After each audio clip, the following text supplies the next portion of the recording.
Welcome back to the channel. This is Chuck from Chuck's Place, here again with another video. Make sure to like, comment, share, subscribe, but most importantly, I hope you enjoy the video. Now let's get into it. Today's video. The Thing from 1982, by John Carpenter, starring Kurt Russell, Keith David, Donald Moffat, and many other great actors, starring in the movie. If you were alive back then, the 80s were coming off of the best era of horror movies in my opinion. Movies like Jaws in 1975, Carrie in 1976, The Exorcist in 1973, Invasion of the Body Snatchers in 1978, Aliens in 1979, Dawn of the Dead. So, if you were alive back then, you were eating pretty good horror movie-wise. John Carpenter had a lot of pressure also, coming off of his star to fame with his first real horror movie back in 1978, Halloween. John Carpenter was under a lot of pressure, with having to make a movie just as good, if not better, than Halloween. What better than a movie about an alien that crashes to Earth, that assimilates its prey in order to mimic it? Another believable scenario, that could happen. Probably, a subtle nudge at the Cold War still going on, like a few of the best movies from that era. Though that is just speculation. Anyway, back to the movie. Kurt Russell was also making a name for himself with his previous movie Escape from New York. Escape from New York is a 1981 American independent science fiction action film co-written, co-scored, and directed by John Carpenter. It stars Kurt Russell, Lee Van Cleef, Ernest Borgnine, Donald Pleasence, Isaac Hayes, Harry Dean Stanton, and Adrienne Barbeau. As you can see, John Carpenter was the man to be making movies with back then, since he has also directed the movie that made Kurt Russell a star. Keith David was also making a name for himself with his previous role in Disco Godfather. Rudy Ray Moore's fourth in a series of cult favorites finds him playing an ex-cop called back into action to stop an angel dust producer. The angel dust hallucinations alone are well worth the price of admission. Donald Pleasence and Donald Moffat were also well-known actors, as well. Donald Pleasence, making an appearance in Escape from New York in 1981, and all of the OG Halloween movies. Donald Moffat was the narrator in the 1980 Popeye movie, with Robin Williams. He also was in The Terminal Man in 1974, Rachel in 1968, and much more. The cast for this movie was peak, to say the least, for being in 1982. John Carpenter had a lot of pressure on his shoulders, if the movie flopped or not. When it dropped in the box office, it didn't do well, but gained a cult following afterwards, throughout the decade after, for being such a great movie. Just a fun fact, for you all, back to the movie. In the opening shot, an alien spaceship flies through space, and enters Earth's atmosphere near Antarctica. Whether or not the ship crashes or lands on Earth is unknown. In Antarctica, during the winter of 1982, a helicopter flies hurriedly, after a husky. The man riding next to the pilot shoots a rifle, and drops grenades, hoping to kill the dog. The dog runs toward an American research base, Outpost 31, where a 12-man research crew is getting ready for the upcoming winter. The helicopter, which they see is from a Norwegian research base, flies in, and lands. The Americans watch, puzzled, as two men emerge from the helicopter, jabbering frantically in their native language. One of them pulls the pin on a grenade, but clumsily throws it behind him. As the pilot frantically tries to find it in the snow, it explodes, killing him, and taking the helicopter with it. The other man continues shooting his rifle, hysterically, and talking frantically. No one can understand what he is saying, and the man shoots Bennings, Peter Maloney, in his left leg. The camp leader, Gary, Donald Moffat, shoots, and kills the gibbering man, in defense. Puzzled about why the Norwegians were trying to kill the dog, McCready, Kurt Russell, the team's helicopter pilot, and their doctor, Copper, Richard Dysart, go to investigate the Norwegian base. The whole base has been gutted by fire, and explosions, as there are holes in several of the walls in the interior of the complex. There is also a fire axe stuck into one of the walls. Everyone is dead. One of them had barricaded himself in the radio room, and is still sitting frozen in his chair, his wrists and throat slit in an apparent suicide. Mac and Copper explore further, finding a large and empty block of ice. Outside in the snow, along with one or two burned human bodies, Mac and Copper find the burnt and frozen corpse of a twisted creature, not man, but not beast either. They bring it back to their own base for examination. An autopsy, performed by biologist Blair, reveals nothing more than a normal set of internal organs, despite a deformed, distorted exterior. That night, the new stray husky is locked in a kennel with the team's sled dogs. The other dogs soon react with fear to the new addition, growling and snarling. The new dog suddenly transforms into a hideous creature, with tentacles and crab's legs, and starts attacking the other dogs. The incident is discovered by dog handler Clark, Richard Masser, who watches, horrified.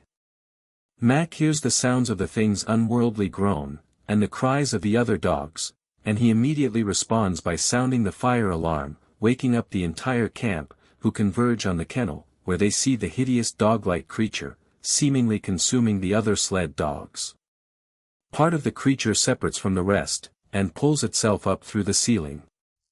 After shooting at the beast with their guns, the thing is burned with a flamethrower.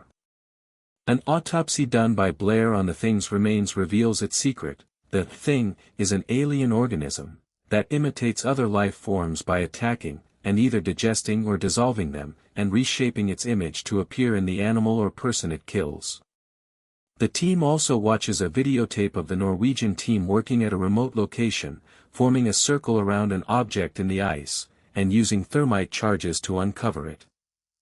The following day, McCready flies with Palmer and Norris to the site where the Norwegians were working. They find an alien spaceship in the open crater, and rappel down to look around. Mac asks Norris how long the ship has been entombed. Norris estimates that it's been there for at least 100,000 years. Up above the crash site, they find a block of the ice cap missing, where the thing was discovered and removed by the Norwegians. Back at Outpost 31, Mac theorizes that the Norwegians awakened the creature after thawing its ice block, and it immediately began to attack them.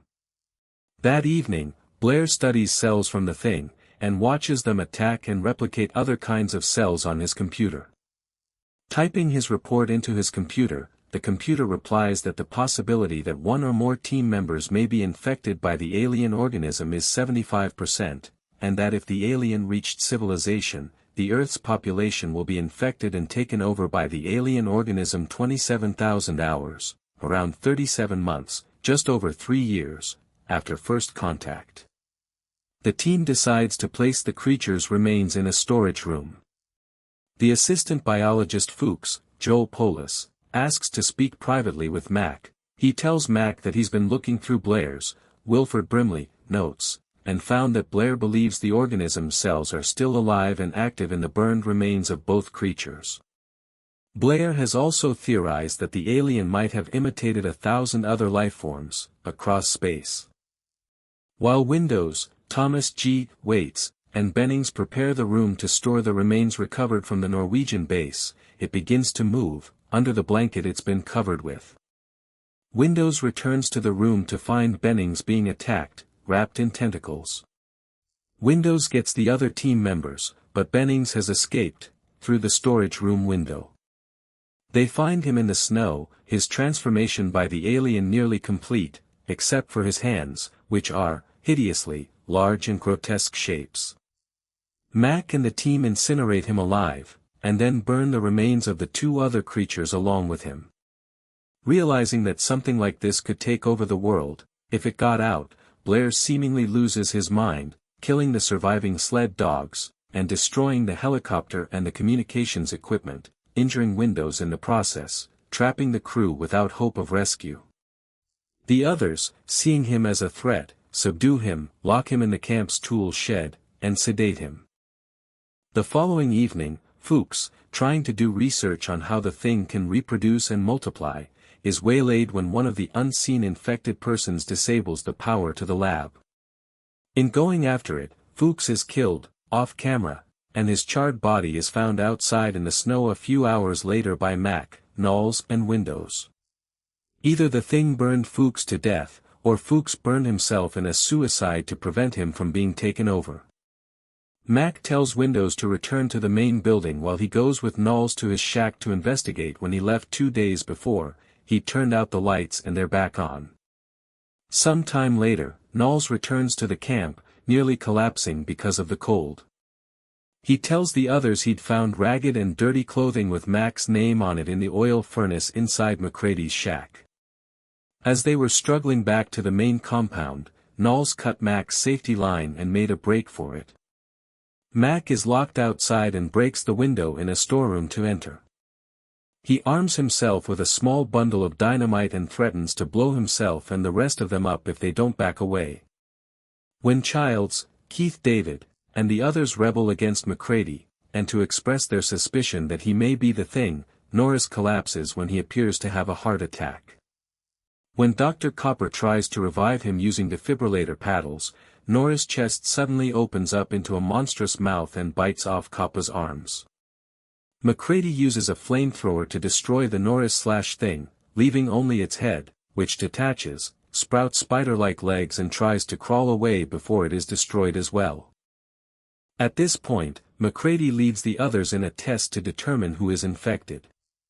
He suggests that everyone give a blood sample, and then those blood samples be poked with a hot piece of wire. The theory is that each part of a thing will try to survive independently, and therefore the blood would transform to defend itself. Clark makes an attempt on McCrady's life with a scalpel. He is shot and killed by McCready. Everyone is tied up, including the dead Clark and Copper, while the test is performed. Windows is the first to be tested, and turns out to be human. McCrady arms him with another flamethrower to torch anyone who might be a thing. As McCrady continues the test, testing the dead bodies of Clark and Copper, whom are not infected, he openly accuses Gary of being a duplicate, but instead finds that Palmer, David Clennon, is a thing clone. As Palmer transforms, McCrady's flamethrower misfires and Windows hesitates to kill the Palmer thing. The Palmer thing's entire head splits open and turns into a giant mouth, biting Windows' head. McCrady manages to get his flamethrower working and sets the Palmer thing on fire, which crashes through the wall to die in the snow, which McCrady then blows up with a stick of dynamite. McCrady is then forced to torch Windows with the other flamethrower, since he is now infected and the thing is assimilating his body.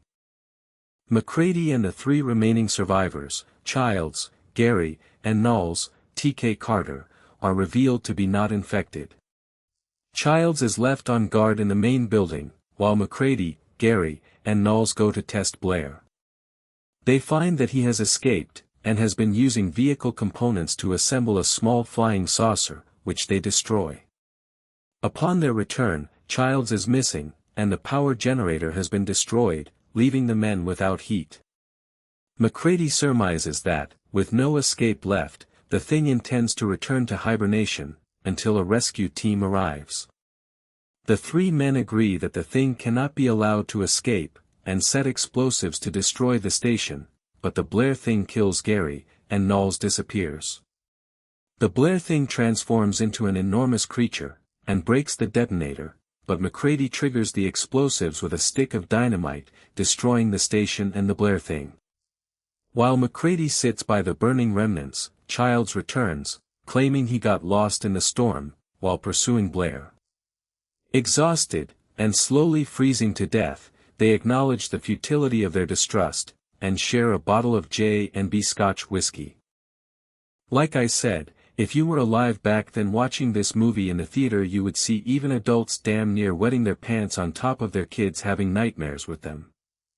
The 80s were going to be in a treat for horror, that is for sure. The previous movies I talked about were still in the minds of horror fans, and those were believable as well to be possible, so this was right out of the ballpark for horror fans. Leaving an imprint on the minds of who watched it, being born in 1998 myself, watching a horror movie in the theater hits different. If I was able to watch The Thing in the movie theater, I probably would be wetting my pants too damn near with every other adult. Along with asking questions, which is still one thing that is talked about today with this movie: who is the Thing at the end, does Childs end up getting assimilated, or what happens to Knowles? Or how about a favorite of mine, McCready knows Childs is a Thing, which is why he gives him a bottle full of gasoline to see if he knows the difference between whiskey and gasoline. Regardless of if it is or not, McCready had nothing left to lose, so I definitely see him dying from hypothermia and from taking a swig from the same bottle as well before he hands it to Childs, and then the movie ends. There have been a few movies with the foreshadowing, tones, cues like there have been in The Thing from 1982. The makeup and costumes were also on a different level due to the legendary Rob Bottin behind the special effects. There was no movie with as many movie parts, puppets, and special effects up until that point, which was also problematic due to them constantly breaking or malfunctioning. Besides the horrific smell The Thing puppets gave off, making everyone almost puke. John Carpenter definitely made a great film under all that pressure. Can't forget the incredible acting from everyone as well, and the sound effects with music cues that make it suspenseful and gives us that horror aspect. With the amazing filmography and angles, we, the audience, are able to see what gives The Thing from 1982 such a gripping and jump scare from around every corner feeling. It makes you question what happened. John Carpenter leaves it on purposely vague, for us, the audience, to put the dots together the way we want to see it. That is what makes The Thing from 1982 by John Carpenter so great, and if not the best horror movie of all time. If you ask me, The Thing from 1982 has the best cues, foreshadowing, and tones in cinema. John Carpenter definitely was cooking throughout that era and into the 90s. What I like to think and believe is that Childs is the Thing, since he obviously is lying about running after Blair. Maybe he confused Knowles as Blair, but I don't really think that's the case. Maybe Blair infected Childs after killing Gary before meeting back up with McCready when Childs was supposedly chasing after Blair, and that's when he killed Knowles. Or Knowles just got lost in the harsh blizzard that was going on and died from hypothermia. But it is all speculation, so it is up to us to interpret it as we think and see fit. This has been Chuck, from Chuck's Place. Thank you for listening. If you made it this far, let me know what you think happened at the end in the comments. More videos soon to come. With that, I will catch you in the next one.